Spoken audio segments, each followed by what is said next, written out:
NCERT science. यहाँ पे आप पढ़ रहे हैं क्लास 7 बायोलॉजी। हम लोगों ने कल यह चैप्टर शुरू कर दिया था, चैप्टर 1 न्यूट्रिशन इन प्लांट्स।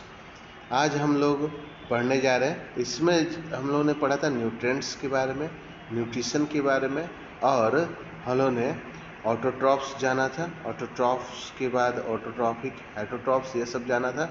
आज हम लोग जानेंगे फोटोसिंथेसिस। ठीक है, फोटोसिंथेसिस क्या होता है, ठीक है, और कहाँ होता है फोटोसिंथेसिस, यह सब बातें हम लोगों ने कल जो है हम लोग के समय सामने जो है यह सब प्रश्न आए थे। आज उसके जवाब हमें इस तरह से इस टॉपिक से प्राप्त हो जाएंगे। Leaves are the food factories of plants. पौधों के फूड फैक्ट्री कौन सा होता है? लीव्स होते हैं। जो ग्रीन लीव्स होते हैं ना प्लांट के, वह फूड फैक्ट्री होता है। या जिस कलर के पत्ते होंगे, पत्ते ही आपके फूड फैक्ट्री होते हैं प्लांट्स के। All the raw material must reach the leaf. Water mineral present in the soil are absorbed by the roots and transported to the leaves. ये जो आपके रॉ मटेरियल्स होते हैं, है ना, ये पत्तों तक पहुंचा दिए जाते हैं। ठीक है, कौन पहुंचाने का काम करता है?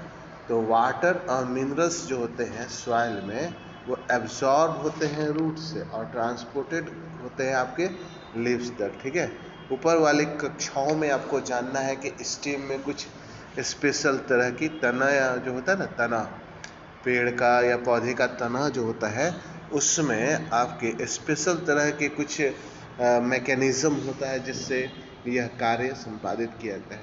Carbon dioxide from air is taken through the teeny pores present on the surface of the leaf.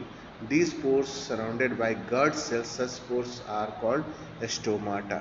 देखिए यहाँ स्टोमाटा का आपको कीवर्ड जो है स्टोमाटा का आपको यहाँ पे मिल गया है। ठीक है, तो जो छोटे छोटे रंध्र होते हैं, छिद्र होते हैं, जिनसे कार्बन डाइऑक्साइड जो है वह ले लिया जाता है, और यह सुरक्षित होते हैं गार्ड सेल द्वारा, घिरे होते हैं गार्ड सेल द्वारा। इनको स्टोमाटा कहते हैं। ये बहुत छोटे छोटे छिद्र जैसे होते हैं। ठीक है, इनका फिगर हम लोग अभी देखेंगे, अभी फिगर से कंफर्म हो जाएगा। देखिए फिगर कहीं बना होगा, है ना, अभी हम दिखाते हैं आपको फिगर। ये देखिए, ये रहा गार्ड सेल और स्टोमाटा। अब पत्ते के किस भाग में, देखिए पत्ते के आपने लीफ वेनेशन पढ़ा होगा, है ना, नहीं तो मैं 6 क्लास का वीडियो बनेगा, है ना, तो मैं आपको इंडिकेट कर दूंगा, उसको आप देख लीजिएगा। ठीक है, तो लीव्स जो है ना, वो जो लीव्स होता है, लीव्स के ये देखिए लीफ वेनेशन वाले भाग या नीचे वाले भाग को शो किया गया है।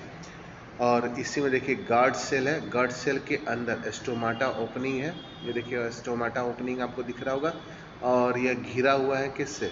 तो गार्ड सेल से घिरा हुआ है। ये देखिए गार्ड सेल है, और यह स्टोमाटा अंदर, ये ओपनिंग भाग जो है ये स्टोमाटा कहलाता है, जिससे गैस की एक्सचेंज होती है। ठीक है, चलिए तो हम लोग और आगे बढ़ते हैं इस क्रम में, है ना, क्या क्या चीज़ें होती है फोटोसिंथेसिस में।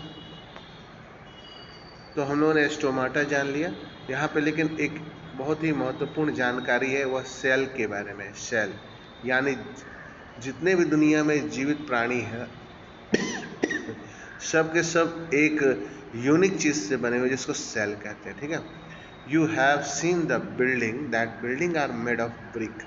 हम लोग देखते हैं घर बन रहा है तो ईंटा जोड़ जोड़ करके उसके दीवार खड़े होते हैं। Similarly the bodies of living organism are made of tiny units, जिसको सेल कहते हैं। ठीक है, जैसे घर का निर्माण, दीवार का निर्माण छोटे छोटे ईंटों से होता है, उसी तरह से हर एक जीवित प्राणी बहुत छोटे छोटे यूनिट से बना, जिसको सेल कहते हैं। Cell cannot be seen can be seen only under the microscope. इसको हम लोग ऐसे नहीं देख सकते। ठीक है, हम लोग को देखने के लिए माइक्रोस्कोप चाहिए होता है, माइक्रोस्कोप से हम लोग देख सकते हैं।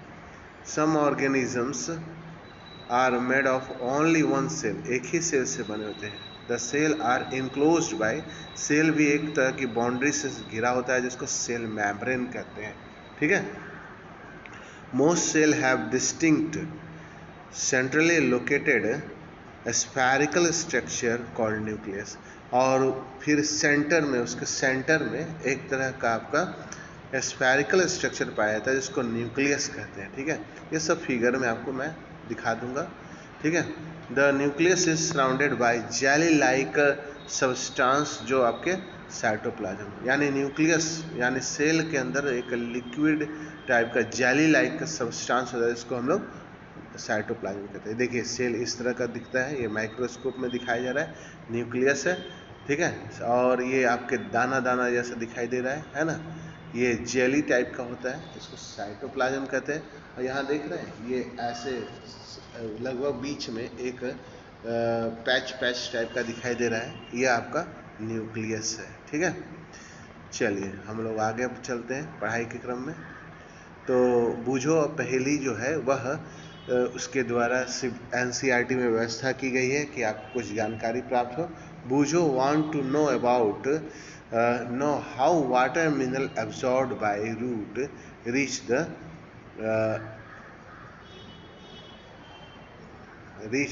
है ना, बूझो want to know how water mineral absorbed by root reach the leave, पत्ते तक कैसे पहुंचते हैं, यह कैसे होता होगा। ठीक है, water mineral are transported to the leaves by the vessels होते हैं which run like pipe throughout the root the stem. ठीक है, the branches and the leaves.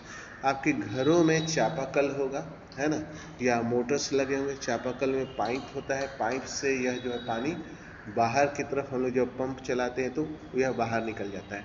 उसी प्रकार से आपका टंकी होता है, टंकी जो पानी से कनेक्ट होता है और वहाँ तक ऊपर तक पहुँच जाता है। उसी तरह से पेड़ पौधों में भी जड़ से लेकर के ऊपर तक पत्तों तक जो है आपके वेसल्स होते हैं जो यह काम करते हैं ट्रांसपोर्टेशन का, वाटर ट्रांसपोर्टेशन का। वाटर और मिनरल वही ट्रांसपोर्ट करते हैं। They forms a continuous path of passage for the nutrients to reach the leave, they are called vessels. ये सब वेसल्स कहलाते हैं। ठीक है, जो कि यह कार्य संपादित करते हैं, यानी कि वाटर और मिनरल को जो है वह अपर पार्ट्स तक ले जाते हैं। You will learn more about transportation of material in plant in chapter 11।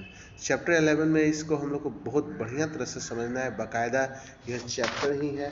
ठीक है, इसको बढ़िया तरह से हम लोग डिस्कस करेंगे, पढ़ेंगे। ठीक है, चलिए तो अगला क्वेश्चन है आपका, पहली wants to know about is so special about the leaf that they can synthesize food but their other part of the plant cannot। पत्ते में क्या ऐसी खासियत होती है कि वह फूड फैक्ट्री है, भोजन बना सकते हैं, लेकिन अदर पार्ट्स नहीं बना सकते हैं क्या? चलिए देखते हैं। तो इसका जवाब यहाँ पे है, the leaves have green pigment called chlorophyll, यानी पत्ते के अंदर ग्रीन पिगमेंट होता है जिसको हम लोग क्लोरोफिल कहते हैं। It help leave to capture the energy of sunlight, यही आपके एनर्जी को कैप्चर करता है सनलाइट से। This energy is use to synthesize prepare food from carbon dioxide and water, यही एनर्जी इस्तेमाल कर लिया जाता है सिंथेसाइज यानी भोजन को बनाने। ठीक है,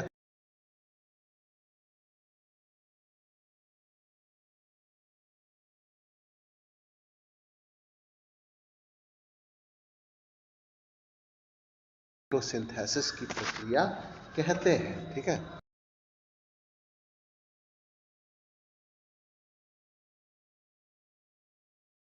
ठीक है, so we find that the chlorophyll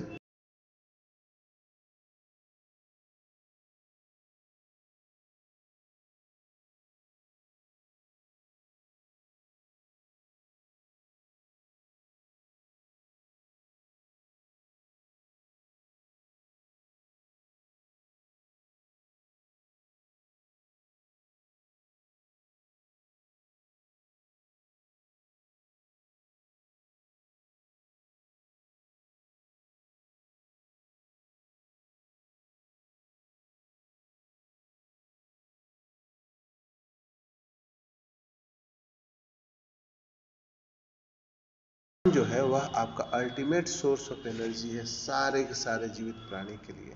ठीक है, आज की